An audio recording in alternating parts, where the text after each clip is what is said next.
ನೀರ್ ಜೊತೆಲಿ ತಂದಿದ್ ನೋಡಿ ನಿಮ್ಗೆ ನೀರು ಕುಡಿಸ್ತೀನಿ ಅಂತ ಮಾತ್ರ ಅನ್ಕೋಬೇಡಿ. ನನಗ್ ನೀರು ಬೇಕಾಗಿರುತ್ತೆ. ಒಂದು ವಯಸ್ಸು, ಇನ್ನೊಂದು ಆರೋಗ್ಯದ ದೃಷ್ಟಿಯಿಂದ ಬೇಕಾಗುತ್ತೆ. ನೀರದ ರುಚಿ ನಿಮ್ಗೆ ಗೊತ್ತಿಲ್ಲ. ನಿಮ್ಗೆ ನೀರಾದ ರುಚಿ ನಿಮ್ಗೆ ಗೊತ್ತಿಲ್ಲ, ನನಗೆ ಗೊತ್ತಿಲ್ಲ. ಎಲ್ಲರಿಗೂ ನಮಸ್ಕಾರ. ಅಧ್ಯಕ್ಷತೆಯನ್ನ ವಹಿಸಿರುವಂತಹ ಕುಲಪತಿಗಳಾದಂತಹ ಡಾಕ್ಟರ್ ಅಹಲ್ಯ ಅವರೇ, ಮುಖ್ಯ ಅತಿಥಿಗಳಾಗಿರುವಂತಹ ಪ್ರಭುಶಂಕರ್ ಅವರೇ, ಉಪಸ್ಥಿತಿಯನ್ನ ಹೊಂದಿರುವಂತಹ ಡಾಕ್ಟರ್ ರೂಪಶ್ರೀ ಅವರೇ, ಹಣಕಾಸು ಅಧಿಕಾರಿಗಳಾದಂತಹ ಭರತ್ ಅವರೇ, ವೇದಿಕೆಯ ಮೇಲೆ ಇರುವಂತಹ ನಮ್ಮ ಭಾರ್ಗವು, ಆಮೇಲಿಂದ ನಮ್ಮ ಪ್ರೊಫೆಸರ್ ಗಿರೀಶ್ ಚಂದ್ರ, ಭೀಮಾ ನಾಯಕ್, ಆಮೇಲೆ ವನರಾಜು, ವೇದಿಕೆಯಲ್ಲಿರುವಂಥವ್ರೆ, ವೇದಿಕೆಯ ಮುಂಬದಿಯಲ್ಲಿ ತುಂಬ ನನ್ನ ಜೊತೆಯಲ್ಲಿ ಕೆಲಸ ಮಾಡಿದಂತಹ ನನ್ನ ಅಧ್ಯಾಪಕ ವರ್ಗ, ಜೊತೆಗೆ ಮಿತ್ರರಾದಂತಹ ಶಿವರಾಜು, ಇವತ್ತು ಏನು 2 ದಿವಸದ ಕಾರ್ಯಕ್ರಮ ಮಾಡಿದ್ರೆ ಆ ಕಾರ್ಯಕ್ರಮದ ಸುಪುತ್ರಿ ಕೃಷ್ಣಮೂರ್ತಿಯವರ ಸುಪುತ್ರಿ ವೀಲಾ ಮೊನ್ನೆ ತಾನೇ ಡಿಲೀಟ್ ಪಡೆದಿದ್ದಾರೆ. ನಮ್ಮ ಶರಶ್ಚಂದ್ರ ಸ್ವಾಮೀಜಿ ಪಟ್ಟಕ್ಕೆ ಬಂದು 25 ವರ್ಷ ಆಗಿ 26ನೇ ವರ್ಷದಲ್ಲಿ ಕೂತಿದ್ದಾರೆ ಅವರ ಕುಂದೂರು ಮಠಕ್ಕೆ. ಆಮೇಲೆ ನಮ್ಮ ನಾಮಣ್ಣ ಅಂತ ಹೇಳ್ತೀನಿ, ಯಾವಾಗಲೂ ಹಾಗೆ ಹೇಳೋದು, ಎಲ್ಲ ನಮ್ಮ ವಿನಯ ಎಲ್ಲರೂ ಬಂದಿದ್ದಾರೆ. ಇಲ್ಲಿ ಸೇರಿರುವಂತಹ ಎಲ್ಲ ಸಂಸ್ಕೃತ ಪ್ರಿಯ ಬಂಧುಗಳೇ, ಮಾಧ್ಯಮದ ಮಿತ್ರ, ನನಗೆ ಸಮಾರೋಪ ಭಾಷಣವನ್ನ ನಮ್ಮ ಭಾರ್ಗವ ಫೋನ್ ಮಾಡಿದಾಗ ಒಂದ್ಸಲ ಭಯನೇ ಆಯಿತು. ಯಾಕೆ ಅಂತ ಹೇಳಿದ್ರೆ ಮೂಲತಃ ಸಂಸ್ಕೃತದ ವಿದ್ಯಾರ್ಥಿನಿ ಅಲ್ಲ, ಸಂಸ್ಕೃತವನ್ನ ಬಲ್ಲ. ಅದೆಲ್ಲಕ್ಕಿಂತ ಹೆಚ್ಚಾಗಿ ನನಗಿರುವಂತಹ ಅರ್ಹತೆ ಏನಪ್ಪಾ ಅಂತ ಹೇಳಿದ್ರೆ, ಸ್ವತಃ ಕೃಷ್ಣಮೂರ್ತಿ ಅವರನ್ನ ನಾನು ಕಂಡ, ಮಾತಾಡಿದಂತಹ, ಸಂದರ್ಶನ ನಡೆಸಿದಂತಹ ಅವಕಾಶ ಮತ್ತು ಪುಣ್ಯ ನಾನು ಬಿಟ್ಟು ಅನ್ನುವಂಥದ್ದು. ಕಾವ್ಯ ಮೀಮಾಂಸೆಯ ವಿದ್ಯಾರ್ಥಿನಿ ನಾನು. ಕಾವ್ಯ ಮೀಮಾಂಸೆ, ಛಂದಸ್ಸು ಮತ್ತು ಗ್ರಂಥ ಸಂಪಾದನೆಯನ್ನ ಇವತ್ತು ಪಾಠ ಮಾಡೋಕ್ಕೆ ನಿಂತರೆ ಅದೆಂತಹ ರೋಚಕವಾದಂತಹ ಅನುಭವ ಅಂತ ಹೇಳಿದ್ರೆ ಅದರ ರುಚಿಯನ್ನ ಬಲ್ಲವರೇ ಬಲ್ಲರು. ಅಷ್ಟು ಪ್ರಿಯವಾದಂತಹ ಸಬ್ಜೆಕ್ಟು. ನಮ್ದೊಂದು ಸ್ವಲ್ಪ ಮಾನಸಿಕವಾಗಿ ಶಾಸ್ತ್ರ ಗ್ರಂಥಗಳು, ಶಾಸ್ತ್ರದ ಬಗ್ಗೆ ವಿಶೇಷ ಆಸಕ್ತಿ, ಅದೇ ನನ್ನ ಅರ್ಹತೆ. ಇರಲಿ, ನಮ್ಮಲ್ಲಿ 2 ರೀತಿಯ ಗುಂಪಿನ ಜನರಿದ್ದಾರೆ. ಒಂದು ಬದುಕಿಯೂ ಸತ್ತಂತೆ ಇರೋರು, ದೇವರು ಎಲ್ಲ ಇವರಿಗೆ ಕೊಟ್ಟಿರ್ತಾನೆ, ಆದರೆ ಇಂಥವರಿಂದ ಸಮಾಜಕ್ಕೆ ಏನು ಪ್ರಯೋಜನ ಆಗೋದಿಲ್ಲ. ಎರಡನೇವರು ಸತ್ತು ಬದುಕಿರುವಂತಹ ಜನ. ಇವರ್ಯಾರು ಭೌತಿಕವಾಗಿ ನಮ್ಮ ಜೊತೆಯಲ್ಲಿ ಇಲ್ಲ, ಆದರೆ ಭಾವನಾತ್ಮಕವಾಗಿ ಸದಾ ನಮ್ಮಂಥವರ ಜೊತೆ ಇರ್ತಾರೆ. ಯಾಕೆ ಅಂತ ಹೇಳಿದ್ರೆ ಸಮಾಜಕ್ಕೆ ಅವರು ವಿಶೇಷ ಕಾಣಿಕೆಯನ್ನ ಕೊಟ್ಟಿರ್ತಾರೆ. ಇಂಥವರನ್ನ ಸಮಾಜವೂ ಕೂಡ ಸದಾ ಸ್ಮರಿಸ್ತಾ ಇರ್ತಾರೆ. ಅಂತಹ ಮಹನೀಯರಲ್ಲಿ ಡಾಕ್ಟರ್ ಕೆ ಕೃಷ್ಣಮೂರ್ತಿಯವರು ಕೂಡ ಒಬ್ಬರು ಈ 2ನೇ ಗುಂಪಿಗೆ ಸೇರ್ತಾರೆ. ಆದ್ದರಿಂದಲೇ ನಮ್ಮ ಸಂಸ್ಕೃತ ವಿಶ್ವವಿದ್ಯಾನಿಲಯ, ನನ್ನ ವಿಶ್ವವಿದ್ಯಾನಿಲಯ ಕೆ ಕೃಷ್ಣಮೂರ್ತಿಯವರ ಶತಮಾನೋತ್ಸವ ದಿನವನ್ನ, ಈ ರಾಷ್ಟ್ರೀಯ ವಿಚಾರ ಸಂಕಿರಣವನ್ನು ಹಮ್ಮಿಕೊಳ್ಳೋದ್ರ ಮುಖಾಂತರ ಅರ್ಥಪೂರ್ಣವಾಗಿ ನಡೆಸಿದೆ. ಬದುಕು ಬರಹವನ್ನ ವರ್ತಮಾನದಲ್ಲಿ ನಿಂತು ನೆನಪು ಮಾಡಿಕೊಳ್ತಾ ಇದೆ, ಅಭಿಮಾನವನ್ನ ಪಡ್ತಾ ಇದೆ. ಇಂತಹ ಕಾರ್ಯಕ್ರಮವನ್ನು ರೂಪಿಸಿದರ ಹಿನ್ನೆಲೆ ಇಲ್ಲಿ ಇರುವಂತಹ ಎಲ್ಲ ನನ್ನ ಅಧ್ಯಾಪಕ ಮಿತ್ರರಿಗೆ, ಅದಕ್ಕೆ ಬೆಂಬಲವನ್ನ ನೀಡಿದಂತಹ ಡಾಕ್ಟರ್ ಅಹಲ್ಯ ಅವರಿಗೆ, ಅವರಿಗೆ ಪೂರಕವಾಗಿ ಬೆಂಬಲ ಕೊಟ್ಟಂತಹ ರೂಪಶ್ರೀ ಅವರಿಗೆ, ಈಗ ಜೋಬ್ ಎಕ್ಸ್ಟಿಡಿಯೋ ನನಗೆ ಗೊತ್ತಿಲ್ಲ, ವಿಶ್ವವಿದ್ಯಾಲಯದಲ್ಲಿ ಹೊಸದಾಗಿ ಭಾರತ ಬಂದಿದ್ದಾರೆ, ಭಾರತದಿಂದಲೇ ಭಾರತ ವರ್ಷ ಬಂದದ್ದು, ಇನ್ನೇನಾದ್ರೂ ಬುಕ್ಬಹುದು ನಮ್ಮಲ್ಲಿ ಹಣ ಅಂತ ಅನ್ಕೊಳ್ತಿದ್ದೀನಿ. ಇವರೆಲ್ಲರನ್ನು ಕೂಡ ಮೊದಲು ಅಭಿನಂದಿಸಲಿಕ್ಕೆ ಇಚ್ಛೆ ಪಡ್ತಾ ಇದ್ದೀನಿ. ಡಾಕ್ಟರ್ ಕೃಷ್ಣಮೂರ್ತಿಯವರು 2 ಕಾರಣಗಳಿಂದ ಮುಖ್ಯ ಆಗ್ತಾರೆ. ಇವತ್ತು ಜೀವನ ಮೌಲ್ಯಗಳು ಕುಸಿತಾ ಇದ್ದಾವೆ, ಶಿಕ್ಷಣ ಮೌಲ್ಯವೂ ಕೂಡ ಕುಸಿತಾ ಇದೆ. ಅಂತಹ ಹೊತ್ತಿನಲ್ಲಿ 2 ಕಾರಣಗಳಿಂದ ಅವರು ನಮಗೆ ಮುಖ್ಯರಾಗ್ತಾರೆ. ಒಂದು, ಅವರು ಬದುಕಿದ ರೀತಿ, ಅವರು ಬದುಕು ರೂಪಿಸಿಕೊಳ್ಳುವ ಸಂದರ್ಭದಲ್ಲಿ ಅವರ ಒಡನಾಡಿದಂತಹ ಮಹನೀಯರು. ಎರಡನೇದು, ಅವರು ಸಾರಸ್ವತ ಲೋಕಕ್ಕೆ ಕೊಟ್ಟಂತಹ ಮಹತ್ತರವಾದಂತಹ ಕೊಡುಗೆ. ನಾವೆಲ್ಲ ಜೀವನ ನಡೆಸ್ತೇವೆ, ಅದರ ಹೆಚ್ಚುಗಾರಿಕೆ ಏನೂ ಇಲ್ಲ. ಆದರೆ ಜೀವನವನ್ನು ಸ್ವೀಕರಿಸುವ ಕ್ರಮದಲ್ಲಿ ವ್ಯತ್ಯಾಸ ಇರ್ತದೆ. ಯಾಕೆ ಅಂತ ಹೇಳಿದ್ರೆ ಜೀವನ ಸರಳವೂ ಅಲ್ಲ, ಸುಲಭವೂ ಅಲ್ಲ. ಸುಖ ದುಃಖ ನೋವು ನಲಿವು ಏರುಪೇರುಗಳ ಸಮ್ಮಿಲನ ಅದು. ಕೆಲವೊಮ್ಮೆ ಜೀವನದಲ್ಲಿ ಆಯ್ಕೆಯೂ ಕೂಡ ಬೇಕಾಗ್ತದೆ.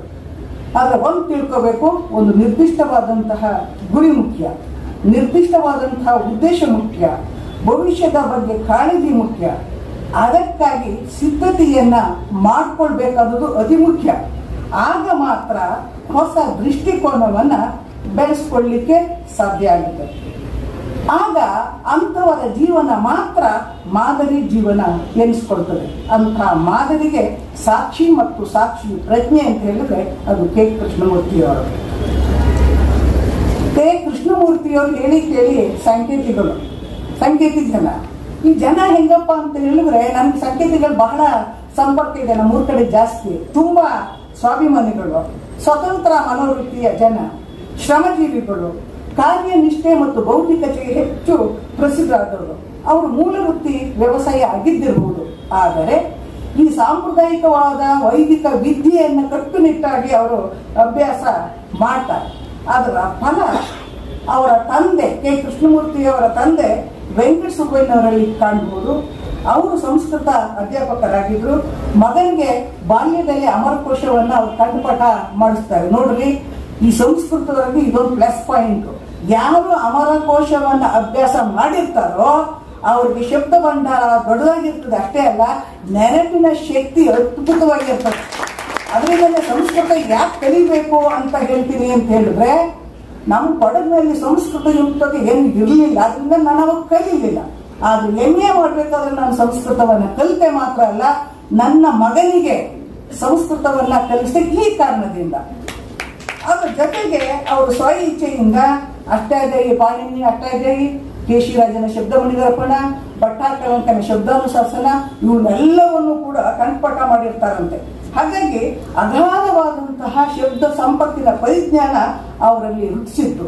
ಆ ಕಾಲಕ್ಕೆ ಓದೋ ಕಾಲಕ್ಕೆ ಪಂಪನ ಪದ್ಯಗಳನ್ನ ತಕ್ಕೊಂಡು ಅದಕ್ಕೆ ಪದ ವಿಭಾಗ ಮಾಡಿ ಗಣ ವಿಸ್ತಾರವನ್ನ ಹಾಕಿ ಮತ್ತೆ ಗಣ ವಿಭಾಗ ಕ್ರಮವನ್ನ ಮಾಡಿ ಪದ್ಯ ರಚನೆಯ ರಹಸ್ಯವನ್ನ ಅರಿಯುವಂತಹ ಪ್ರಯತ್ನವನ್ನ ಮಾಡ್ತಿದ್ರಂತೆ. ಹಂಗ ನೋಡಿದ್ರೆ ಕೃಷ್ಣಮೂರ್ತಿಗಳಲ್ಲಿ ಅವ್ರ ತಂದೆಯಂತೆ ಓದಿನಲ್ಲಿ ಬಹಳ ಶಿಸ್ತು ಇತ್ತು, ಶೋಧನಾ ಮನೋಭಾವ ಇತ್ತು, ಆಕರಗಳನ್ನು ಪರಿಶೀಲಿಸುವ ಮತ್ತು ಟಿಪ್ಪಣಿ ಮಾಡುವಂತಹ ಹವ್ಯಾಸ ಇತ್ತು. ಪರಿಣಾಮ ಏನಪ್ಪಾ ಅಂತ ಹೇಳಿದ್ರೆ, ಸಂಶಯಕ್ಕೆ ಅವರು ಹೇಳುವಂತಹ ವಿಚಾರ ಏನು ಮಂಡಿಸುವ ವಿಚಾರ ಇದೆ, ಸಂಶಯಕ್ಕೆ ಅವಕಾಶವಿಲ್ಲದಷ್ಟು ಅವರು ಓದು ಬರಹದಲ್ಲಿ ಖಚಿತತೆ ಮತ್ತೆ ಸ್ಪಷ್ಟತೆ ಇರ್ತಿತ್ತು.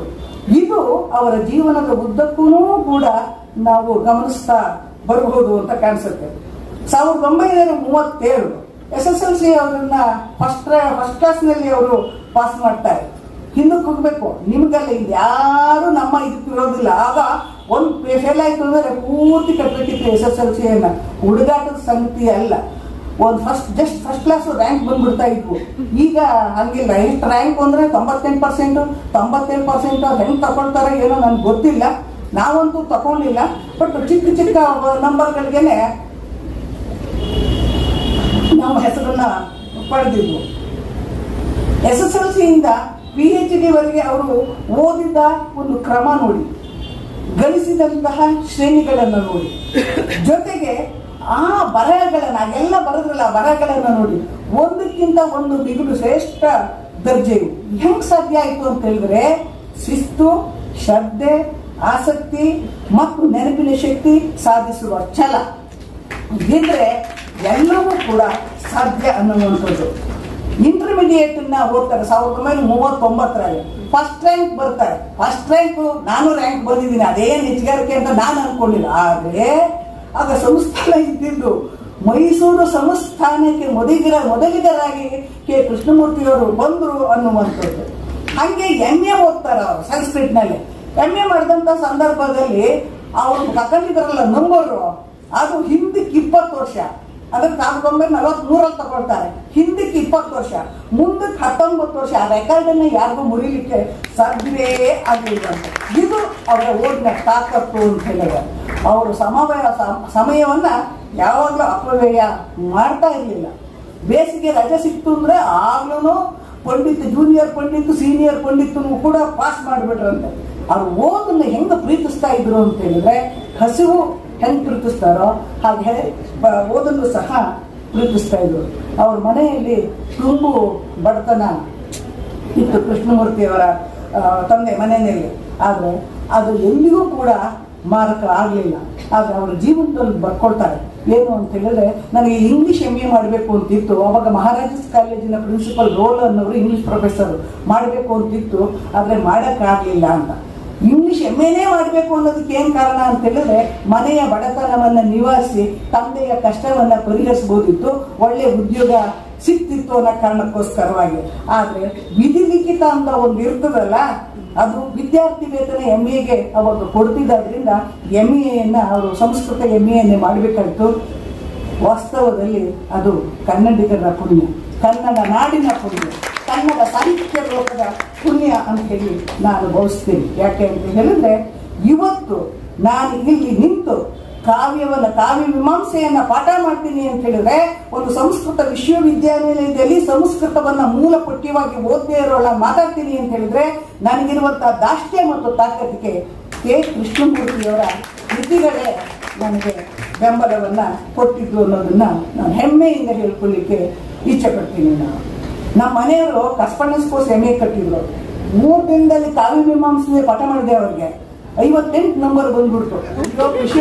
ಖುಷಿ ಅವರಿಗೆ. ಅಂದ್ರೆ ಅಷ್ಟು ಚಂದದ ಕೃತಿಗಳು. ಆಮೇಲಿಂದ ಅವರು ಬಾಗಲಕೋಟೆ ಬಸವೇಶ್ವರ ಕಾಲೇಜಿಗೆ ಸೇರ್ತಾರೆ. PhD ಮಾಡುವಂತಾಗ ಮುಂಬೈ ವಿಶ್ವವಿದ್ಯಾನಿಲಯಕ್ಕೆ ಅದು ಸೇರಿತ್ತು. PhD ಮಾಡಬೇಕು ಅಂತ ಹಂಬಲ, ಮಾರ್ಗದರ್ಶಕರನ್ನ ಹುಡುಕಾಡ್ಬೇಕಾಗ್ತಿತ್ತು. ಆದ್ರೆ ಅದು ಅಗತ್ಯ ಇರಲಿಲ್ಲ. ಅಲ್ಲೊಂದು ಅವಕಾಶ ಇತ್ತು. ಯಾರು ವಿದ್ವತ್ ಲೇಖನಗಳನ್ನ ಬರೀತಾರೋ ಅವರಿಗೆ ಸ್ವತಂತ್ರವಾಗಿ PhD ಮಾಡುವಂತಹ ಅವಕಾಶವನ್ನ ಮುಂಬೈ ವಿಶ್ವವಿದ್ಯಾನಿಲಯ ಒದಗಿಸಿತ್ತು. ಹಾಗಾಗಿ PhDಯನ್ನ ಇವರು ನೋಂದಾಯಿಸ್ಕೊಳ್ತಾರೆ, PhDಯನ್ನ ಪಡೀತಾರೆ. ಧ್ವನ್ಯಾಲೋಕ ಅಂಡ್ ಇಟ್ಸ್ ಕ್ರಿಟಿಕ್ಸ್ ಅನ್ನುವಂಥದ್ದು ಇಂಗ್ಲಿಷ್ನಲ್ಲಿ ಅವರು ಬರೆದು ಇದು ಮಾಡ್ತಾರೆ. ಅದು ಇವಾಲ್ಯೂಯೇಟರ್ ಯಾರಪ್ಪ ಅಂತ ಹೇಳಿದ್ರೆ, PV ಕಾಣೆಯವರು, HD ವೇಲಂಕ್ ಅವರು.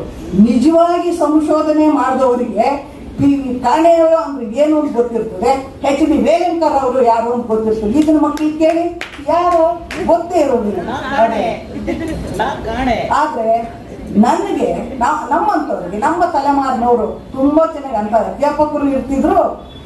ಅಂತ ಓದುಗಾರಿಕೆನೂ ಕೂಡ ನಮ್ಮ ಜೊತೆಯಲ್ಲಿ ಇರ್ತಿತ್ತು. ನಮ್ದು ವೈಯಕ್ತಿಕ ಅಂದ್ರೆ ಒಂದು ಮಾತಿನ ಹೇಳ್ಬೇಕು, ನಾನೇನು ನನ್ನ ಗಂಡನ್ನ ಲವ್ ಮಾಡಿ ಮದುವೆ ಆಗಕ್ಕೆ ಹೋಗಿರ್ಲಿಲ್ಲ. ಲೈಬ್ರರಿ ಕೂತ್ ಓದಿದ್ ನೋಡಿ ಮದುವೆ ಆದ್ರೆ ಇಂಥವ್ರನ್ನೇ ಮದುವೆ ಆಗ್ಬೇಕು ಅಂತ ಮದುವೆ ಆದ್ರಂತೆ ನನ್ನನ್ನ. ಆಯ್ತಾ? ಈಗ ನಾನು ನನ್ನನ್ನ ಅವ್ರು ಪ್ರೀತಿಸುವಷ್ಟು ಇವತ್ತಿಗೂ ನನ್ನನ್ನ ಸಂಪೂರ್ಣವಾಗಿ ಅವ್ರನ್ನ ಪ್ರೀತಿಸಕ್ಕೆ ನನಗೆ ಆಗ್ತಾ ಇಲ್ಲ. ಯಾಕೆ ಹೇಳ್ತೀನಿ ಅಂತ ಹೇಳಿದ್ರೆ, ಓದು ಹಾಗೆ ಹಂಗೆ ಓದ್ತಾ ಇದ್ವು, ಹಂಗೆ ಸಂಶೋಧನೆಯನ್ನ ನಾವು ಮಾಡ್ತಾ ಇದ್ವು.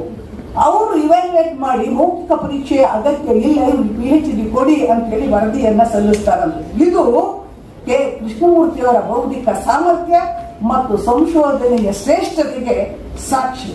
ಮುಂದೆ ಅವರು ಶಾರದಾ ವಿಲಾಸ್ ಕಾಲೇಜ್ ಬರ್ತಾರೆ ಮೈಸೂರಿನಲ್ಲಿ, ಆಮೇಲೆ ಕುಮಟಾದ ನ್ಯೂ ಕೆನರಾ ಕಾಲೇಜಿಗೆ ಹೋಗ್ತಾರೆ, ಅಲ್ಲಿಂದ ಧಾರವಾಡ ವಿಶ್ವವಿದ್ಯಾಲಯ ಸೇರ್ಕೊಳ್ತಾರೆ.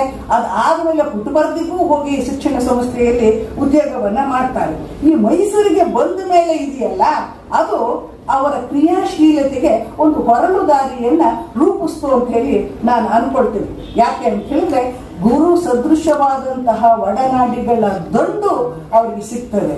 ಹೆಂಗ್ ಸಿಗ್ತದೆ ಅಂತ ಹೇಳಿದ್ರೆ, ಇವರು ವಿದ್ವತ್ತಿಗೆ ಮನಸೋತು ಅವರು ಪ್ರೇರಣೆಯನ್ನು ಕೊಡ್ತಾರೆ, ಪ್ರೋತ್ಸಾಹವನ್ನು ಕೊಡ್ತಾರೆ, ಎಲ್ಲಾ ರೀತಿಯಾದಂತಹ ಬೆಂಬಲವನ್ನ ಕೊಡ್ತಾರೆ.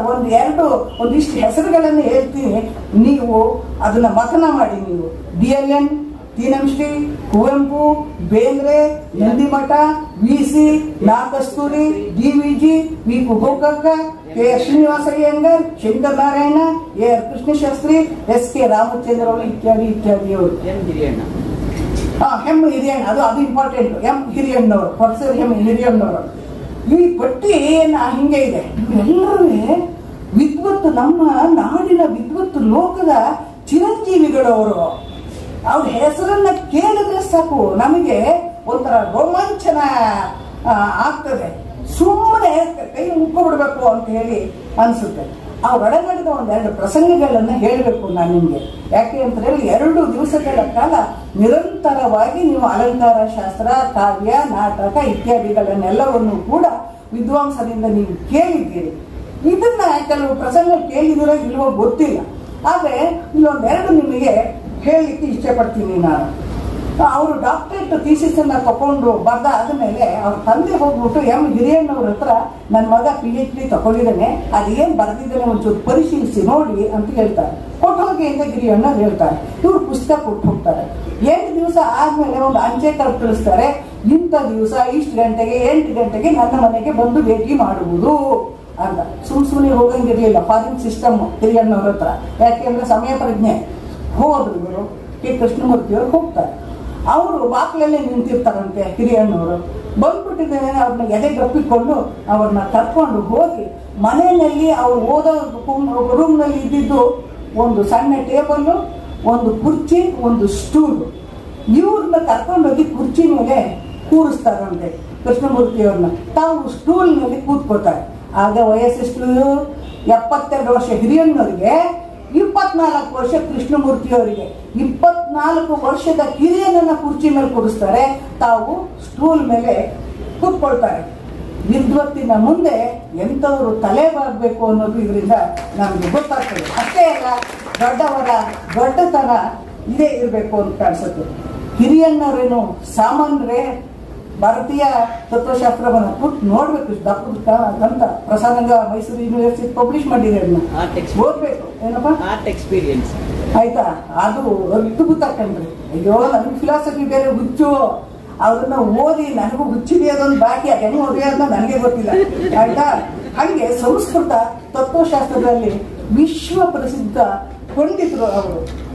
ನಾವು ಕಲ್ಪಿಸ್ಕೊಳ್ಳಿಕ್ಕೆ ಸಾಧ್ಯ ಇಲ್ಲ. ಒಂದು ಟೇಬಲ್ ಇದೆ ಅಂದ್ರೆ ಟೇಬಲ್ನಲ್ಲಿ ಪುಸ್ತಕಗಳ ರಾಶಿ, ಇವರು ಥೀಸಿಸ್ನಲ್ಲೆಲ್ಲ ಅಡಿ ಟಿಪ್ಪಣಿ ಎಲ್ಲ ಪೇಪರ್ ಇಟ್ಟಿದ್ದಾರೆ. ಕೂತ್ಕೊಂಡ್ಬಿಟ್ಟು ಪುಟ ತಿರುಗಿ ಇದೇನು ಇದೇನು ಇದೇನು ಅಂತ ಹಿರಿಯಣ್ಣವ್ರು ಪ್ರಶ್ನೆ ಮಾಡ್ತಾರೆ. ಇವರು ಅದಕ್ಕೆ ಸಮರ್ಥನೆಯನ್ನ ಕೊಡ್ತಾ ಹೋಗ್ತಾರೆ. ಅದು ಹೆಂಗಿದೆ ಸಂವಾದ ಅಂತ ಹೇಳಿದ್ರೆ, ಇಬ್ಬರು ವಿದ್ವತ್ ದಿಗ್ಗಜರ ಒಂಥರ ಜಂಗಿ ಕುಸ್ತಿ ರೀತಿಯಲ್ಲಿ ಅವ್ರ ಪ್ರಶ್ನೆ ಕೇಳೋಣ, ಇವ್ರ ಉತ್ತರ ಹೇಳೋಣ, ಅವ್ರ ಪ್ರಶ್ನೆ ಕೇಳೋಣ, ಇವ್ರ ಉತ್ತರ ಹೇಳೋಣ.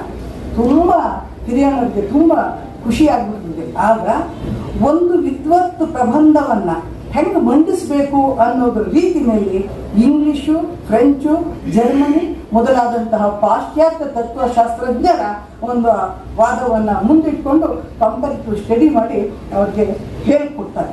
ಇದು ಒಂದು ವಿದ್ವತ್ ಲೋಕದ ಹೊಸ ಪ್ರಪಂಚವನ್ನ ಇವರು ಅನಾವರಣ ಮಾಡ್ತಾರೆ ಹಿರಿಯಣ್ಣವರು.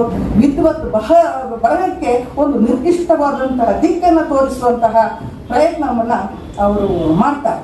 ಅವರಿಂದ ದೀಕ್ಷೆ ಪಡೆದಂತೆ ಅನುವಾದಗಳ ಮುಖಾಂತರ ಈ ಸಂಸ್ಕೃತ ಬಾರದಂತಹ ನನ್ನಂತಹ ಅನೇಕರಿಗೆ ಹೊಸ ಲೋಕದ ಮತ್ತು ಹೊಸ ಸಾಧ್ಯತೆಯನ್ನ ಪರಿಚಯ ಮಾಡಿದ್ದು ಇದೆಯಲ್ಲ, ಅದೊಂದು ಇತಿಹಾಸ.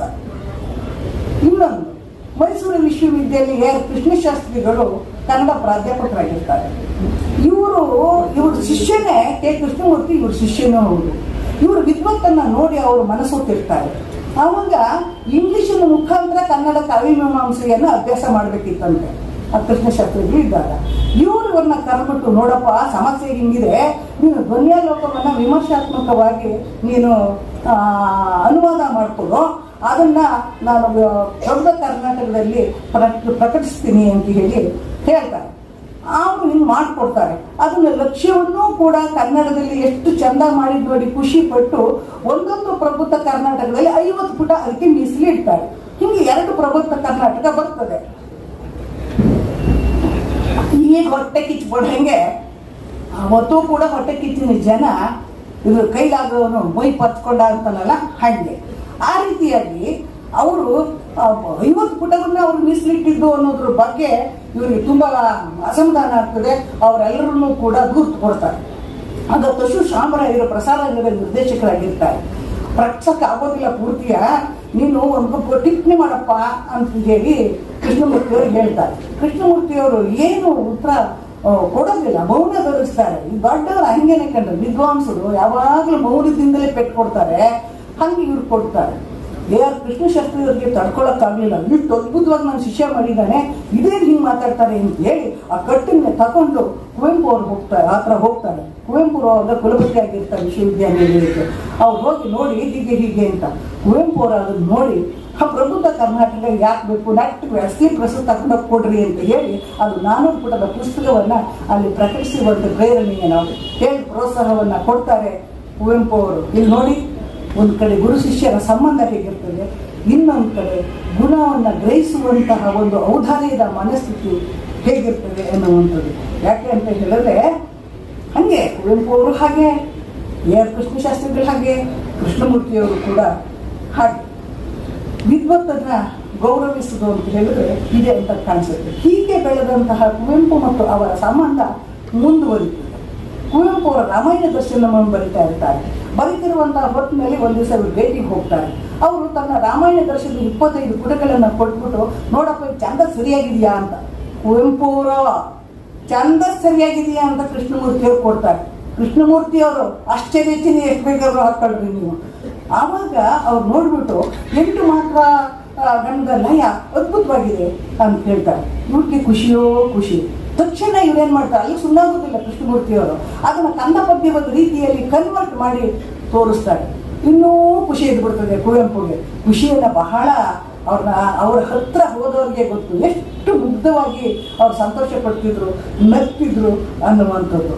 ಮುಂದೆ ಏನಾಗುತ್ತೆ, ಇವರ ಸಂಬಂಧ ಹೀಗೆ ಮುಂದುವರೆದು ಭಾರತೀಯ ಕಿರಾತ ಧ್ವನಿಯವನ್ನ ಇವರು ಪಠ್ಯ ಮಾಡ್ತಾರೆ. ಮಾತ್ರವಲ್ಲ, ಅವ್ರ ಕೈಲಿ ಸಂಸ್ಕೃತ ಕಾವ್ಯವನ್ನ ಬರೆಸಿ ಮೈಸೂರು ವಿಶ್ವವಿದ್ಯಾಲಯ ಪ್ರಕಟಪಡಿಸಿ ಅದ್ಭುತವಾದಂತಹ ಮುನ್ನುಡಿಯನ್ನ ಕುವೆಂಪು ಅವರು ಬರ್ಕೊಳ್ತಾರೆ. ಇದನ್ನೇ ದರ್ಶನ ಕವಿಯ ವ್ಯಕ್ತಿತ್ವ ಅನ್ನುವಂಥದ್ದು ಹೀಗೆ ಅಂತ ಹೇಳಿ ನಾವು ಅನ್ಕೋಬೇಕಾಗ್ತದೆ.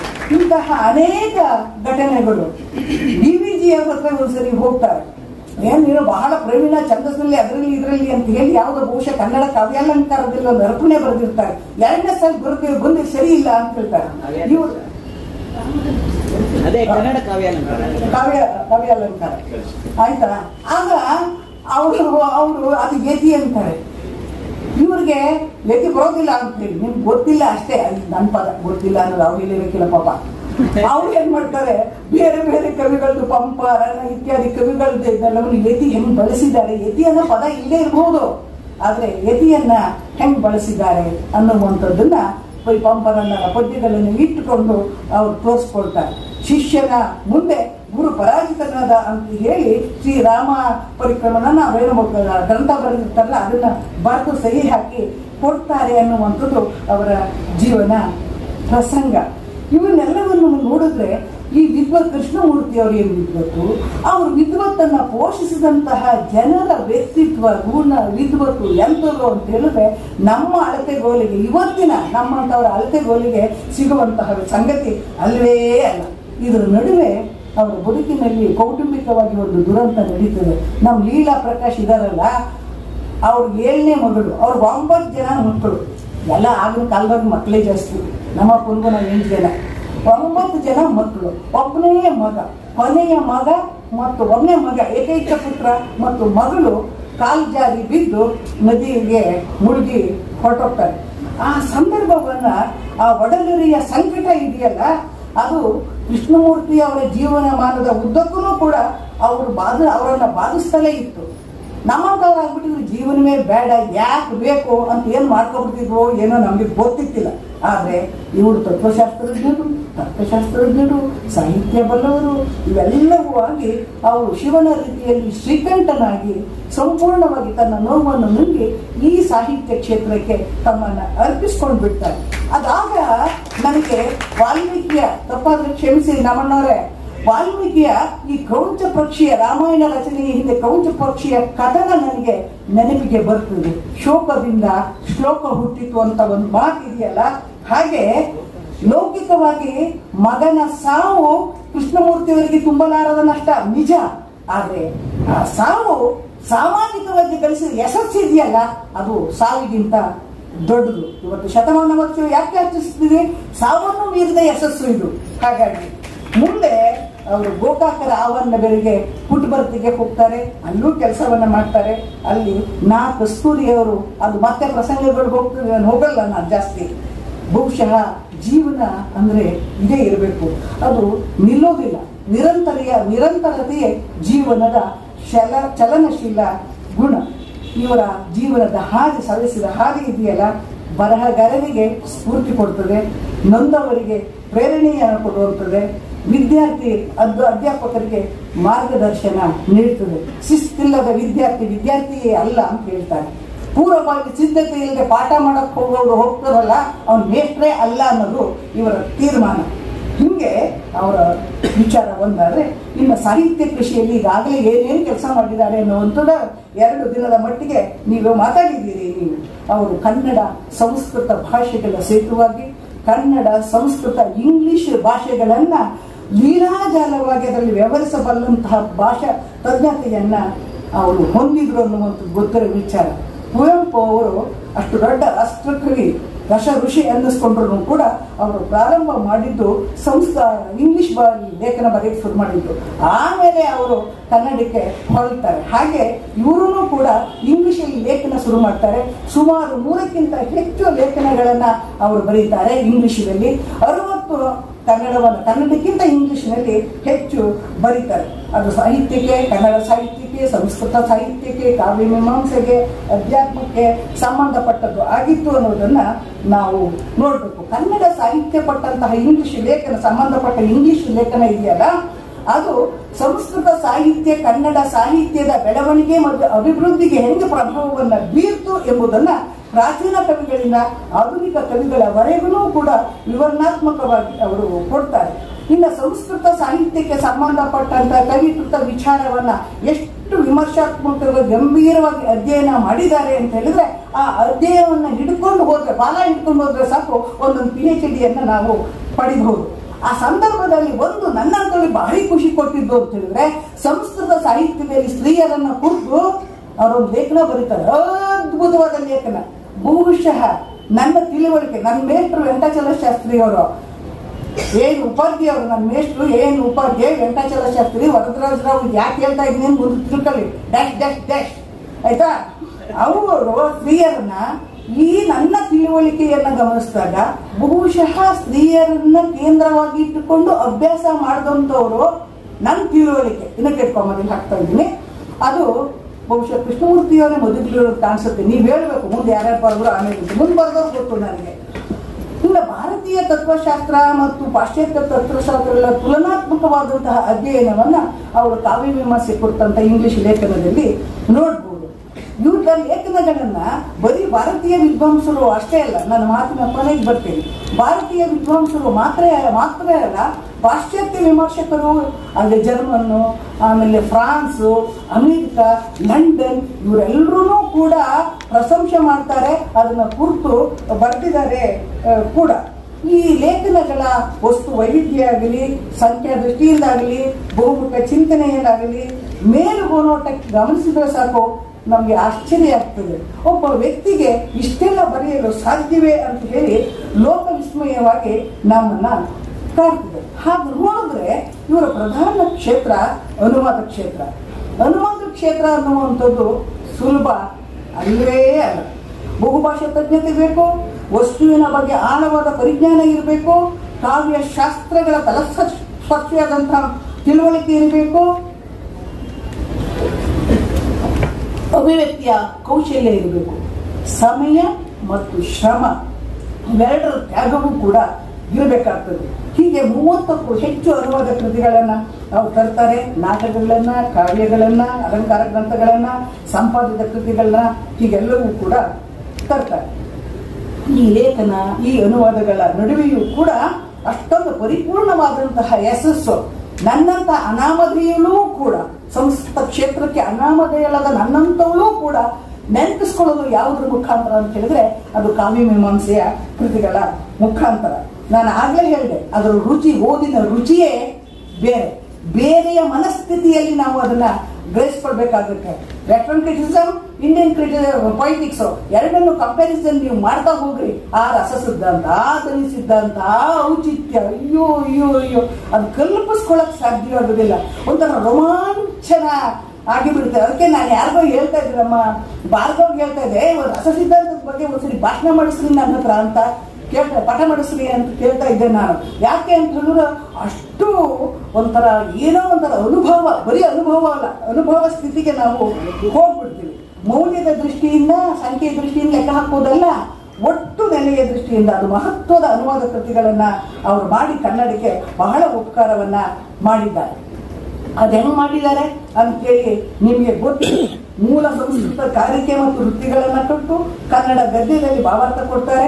ವೃತ್ತಿಯಲ್ಲಿ ಮಾತ್ರ ಕನ್ನಡ ಅನುವಾದವನ್ನು ಕೊಟ್ಟು ಓದುಗರ ಗಮನಕ್ಕೆ, ಆಲೋಚನೆಗೆ ಬಿಡ್ತಾರೆ. ಲಕ್ಷ್ಯಗಳನ್ನು ಕೊಡಬೇಕಾದ್ರೂ ಕೂಡ ಮೂಲದೊಡನೆ ಕನ್ನಡ ಪದ್ಯ ಅನುವಾದವನ್ನ ಕೊಡ್ತಾರೆ. ಹೀಗಾಗಿ ಓದುಗ ಒಟ್ಟು ಸ್ವರೂಪವನ್ನ, ಕೃತಿಯ ಒಟ್ಟು ಸ್ವರೂಪವನ್ನ ಅರ್ಥ ಮಾಡಿಕೊಳ್ಳಿಕ್ಕೆ ಸುಲಭ ಆಗ್ತದೆ. ಹೀಗೆ ಮಾಡುವಾಗ, ಅನುವಾದ ಮಾಡಬೇಕಾದ್ರೆ ಅವ್ರು ಏನ್ ಮಾಡ್ತಾರೆ ಅಂತ ಹೇಳಿದ್ರೆ, ಮೂಲದ ಶಾಸ್ತ್ರ ಪ್ರಕ್ರಿಯೆಗೆ ಕಿಂಚಿತ್ತು ಮೂಲ ಬರದಂತೆ ನೋಡ್ಕೊಳ್ತಾರೆ. ಸಂಸ್ಕೃತದಲ್ಲಿ ಹೇಗೋ ಕನ್ನಡದಲ್ಲಿ ಅದೇ ಸೊಗಸನ್ನು ಯಥಾರೀತಿಯಲ್ಲಿ ಕಾಯ್ದುಕೊಳ್ತಾರೆ. ಮೂಲವನ್ನ ಹಿಗ್ಸೋದು ಇಲ್ಲ, ಕುಗ್ಸೋದು ಇಲ್ಲ. ಛಂದಸ್ಸನ್ನು ಸಹ ಕನ್ನಡ ಭಾಷಾ ಜಾಯಮಾನಕ್ಕೆ ಅವರು ಹೊಂದಿಸ್ಕೊಳ್ತಾರೆ. ಆ ಅನುವಾದದ ಕೃತಿಯಲ್ಲಿ ವಿದ್ವತ್ಪೂರ್ಣ ಪೀಠಿಕಾ ಭಾಗ, ಇದು ವೆರಿ ವೆರಿ ಇಂಪಾರ್ಟೆಂಟ್. ಅಲ್ಲಿ ಸಂಬಂಧಪಟ್ಟ ವಸ್ತುವಿನ ವಿನ್ಯಾಸ, ವಿಚಾರ, ವಿಸ್ತಾರ, ತೌಲನಿಕ ವಿಮರ್ಶೆ, ವಿಶ್ಲೇಷಣೆ, ಕವಿಕಾಲ ದೇಶ ವಿಚಾರ, ಆಮೇಲೆ ಪರಿಶೀಲನಾ ಸಾಮಗ್ರಿ, ಅದರ ಜೊತೆಗೆ ಪರಿಷ್ಕರಣ, ಅಡಿ ಟಿಪ್ಪಣಿಗಳು, ಜೊತೆಗೆ ಅನುಬಂಧಗಳು, ಇವೆಲ್ಲವನ್ನು ಕೊಡ್ತಾರೆ.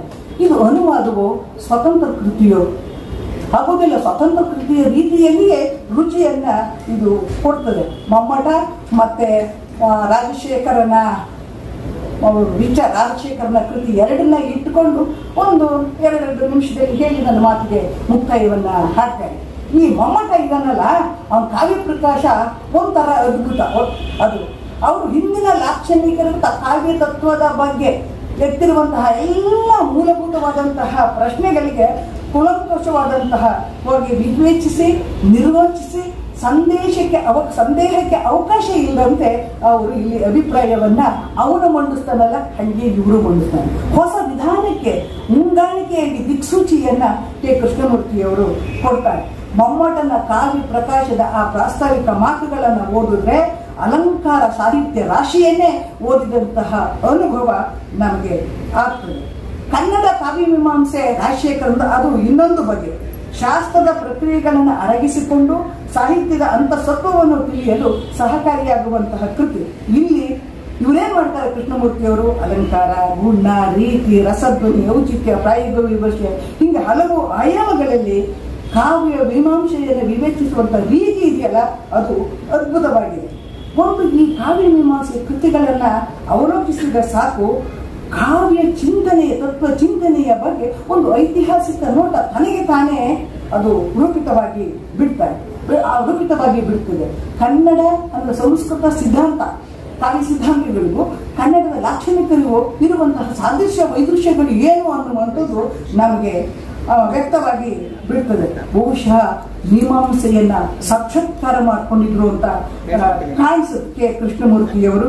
ಹೀಗೆ ಪ್ರತಿಯೊಂದು ಕೃತಿಯ ಬಗ್ಗೆಯೂ ಕೂಡ ನಾವು ಹೇಳ್ತಾ ಹೋಗಬಹುದು. ಅವರು 20ನೇ ವಯಸ್ಸಿನಲ್ಲಿ ತಮ್ಮ ಬರವಣಿಗೆಯನ್ನು ಆರಂಭಿಸಿ ತಮ್ಮ ಜೀವಿತದ ಕೊನೆಯವರೆಗೂ ಕೂಡ ಅವರು ಬರೀತಲೇ ಇರ್ತಾರೆ. ಸುಮಾರು 2 ತಲೆಮಾರು, ಒಂದು ಇತಿಹಾಸ. 2 ತಲೆಮಾರಿನಲ್ಲಿ ಅಸಾಧ್ಯವೆನಿಸುವ ಅತ್ಯುತ್ಕೃಷ್ಟ ಎನ್ನುವಂತಹ ಕೊಡುಗೆಯನ್ನು ನೀಡಿದ್ದಾರೆ. ಅದಕ್ಕೆ ಒಂದು ಪ್ರಶಸ್ತಿಗಳು ಬಂದಿದ್ದಾವೆ. ಅದು ಇನ್ನೊಂದು ಅರ್ಧ ಗಂಟೆ ಕೊಡ್ಬೇಕಾಯ್ತದೆ ಓದಕ್ಕೆ. 2 ಪುಟ ಅದು ಓದೋದಕ್ಕೆ. ಇಂಗ್ಲಿಷು ಇವರ ಫಾರಿನರ್ನವರು ಮತ್ತೆ ನಿಮ್ಮ ಇಂಡಿಯನ್ ಕೊಟ್ಟಿರುವಂತ ಪ್ರಶಸ್ತಿ. ಈಗೇನಾದ್ರು ಪಂಪ ಪ್ರಶಸ್ತಿ ರೂಪತುಂಗಾಗೆ ಮನೆಗೆ ಕೊಡ್ಬೇಕಾಗಿತ್ತು ನಾವು. ಆವಾಗ ಅಂಥ ಪ್ರಶಸ್ತಿಗಳನ್ನ ರಾಷ್ಟ್ರ ಮಟ್ಟದ್ದು, ರಾಜ್ಯ ಮಟ್ಟದ್ದು, ವಿಶ್ವ ಮಟ್ಟದ್ದು ಎಲ್ಲ ಪ್ರಶಸ್ತಿಗಳು ತಾನಾಗೆ ಬರ್ತದೆ. ನಾನಾಗಲೇ ಹೇಳಿದ್ದೀನಿ, ಸ್ವಾಭಿಮಾನಿ ಅವರು ನಮ್ಮಂಗೆ ಈ MLAಗಳದ್ದು ಇವ್ರದ್ದು ಎಲ್ಲವನ್ನು ಸರ್ಟಿಫಿಕೇಟ್ ತಗೊಂಡು ಹೋಗಿ ಕೊಡ್ಲಿಲ್ಲ. ಹೋಗ್ಬಿಟ್ಟು ಪ್ರಭುಶಂಕರ್ ಹತ್ರ ಸಂಬಂಧ ಇದು ಕೊಟ್ಟು ಪ್ರಶಸ್ತಿ ಕೊಡಿಸಿ ಅಂತ ಹೇಳಿ ಅವರು ಹೇಳಿಲ್ಲ. ಪ್ರಶಸ್ತಿಗಳು ಕುವೆಂಪು ಅವರು ಕೀರ್ತಿಯನ್ನ ಶನಿ ಅಂತ ಕರೆದರು. ಇವರು ಪ್ರಶಸ್ತಿಗಳನ್ನ ಶನಿ ಅಂತೇಳಿ ತಿರಸ್ಕರಿಸಿದಂತ ಹೊತ್ತಿನಲ್ಲಿ ಪ್ರಶಸ್ತಿಗಳು ಅವಾಗ ತಾನು ಒಂದು ಅಂತ ಹೇಳಿ ಮುಗಿಬಿದ್ದು ಬಿಡ್ತಾವಂತೆ. ಅಷ್ಟೊಂದು ಪ್ರಶಸ್ತಿಗಳನ್ನ ಅವರು ಪಡೆದಿದ್ದಾರೆ. ವಿದ್ವತ್ತು, ಪ್ರತಿಭೆ, ವ್ಯುತ್ಪತ್ತಿ, ಶಾಸ್ತ್ರಜ್ಞತೆ, ಕಾವ್ಯಶಕ್ತಿ, ತರ್ಕಶಕ್ತಿ, ಸತತ ಅಭ್ಯಾಸ, ವಿಧಿಧ್ಯಾನ ಕ್ರಿಯೆಗಳಿಂದ ನಾಡಿನ ಒಳ ಮತ್ತು ಹೊರಗು ಅಪಾರ ಪ್ರಸಿದ್ಧಿ ಪಡೆದವರು ಕೃಷ್ಣಮೂರ್ತಿಯವರು. ಅವರಿಗೆ ನಾವು ಎಷ್ಟು ಎಷ್ಟು ಕೃತಜ್ಞತೆಯನ್ನ ಅರ್ಪಿಸಿದ್ರು ಕಡಿಮೆಯೇ, ಯಾವ್ಯಾವ ರೀತಿಯಲ್ಲಿ ನೆನಪಿಸ್ಕೊಂಡ್ರು ಕಡಿಮೆ. ಯಾಕೆ ಅಂತ ಹೇಳಿದ್ರೆ ನಮ್ಮ ನಾಡು ಕಂಡ ಅಪರೂಪ ಅನುವಾದ ಕ್ಷೇತ್ರದ ಅಪರೂಪದ ಧ್ರುವ ತಾರೆ ಕೃಷ್ಣಮೂರ್ತಿ. ಇದೆ ಅದರ ಜಗತ್ತಿನ ಹೆಗ್ಗಳಿಕೆ, ಹುಟ್ಟಿನ ಸಾರ್ಥಕತೆ. ಇಷ್ಟು ಮಾತಾಡಲಿಕ್ಕೆ ಅವಕಾಶ ಮಾಡಿಕೊಟ್ಟಂತಹ ಗೆಳತಿ ನಾವು ಒಂದೇ ಗೊತ್ತಾಯ್ತಲ್ಲ, ಗೆಳತಿ ಅಹಲ್ಯ ಅವರಿಗೆ, ಹಾಗೆಯೇ ಸಾವಧಾನದಿಂದ ಕೇಳಿದಂತಹ ನಿಮಗೆಲ್ಲರಿಗೂ ವಂದಿಸಿ ವಿರಮಿಸ್ತೇನೆ. ನಮಸ್ಕಾರ. ವೇದಿಕಾಯಾಂ ಉಪಸ್ಥಿತಾಃ ಸರ್ವೇ ಜ್ಯೇಷ್ಠಾಃ ಶ್ರೇಷ್ಠಾಃ ಕುಲಪತಯಃ एवं प्राक्तनाः कुलपतयः सभायाम् उपस्थिताः सर्वे संस्कृताभिमानिनः संस्कृतपण्डिताः नामाः समर्प्यन्ते। तत्र संस्कृतम् इति श्रवणमात्रेण अतीव क्लेशो भवति। एकम् उदाहरणं प्रदास्यामि। किमिति चेत् किं दशलकाराः अध्येयाः अधीयेरन्न किम् इति बहवः पृच्छन्ति। वस्तुतः दश लकाराः नाध्येयाः। लट् लकारः, लिट् लकारः, लुङ् लकारः इति यदि त्रयः लकाराः अधीयन्ते तर्हि सर्वे लकाराः कण्ठस्थीकृताः भवन्ति। उदाहरणं पश्यामः। अगादीत् सकारः नास्ति, अतः सेट् धातुः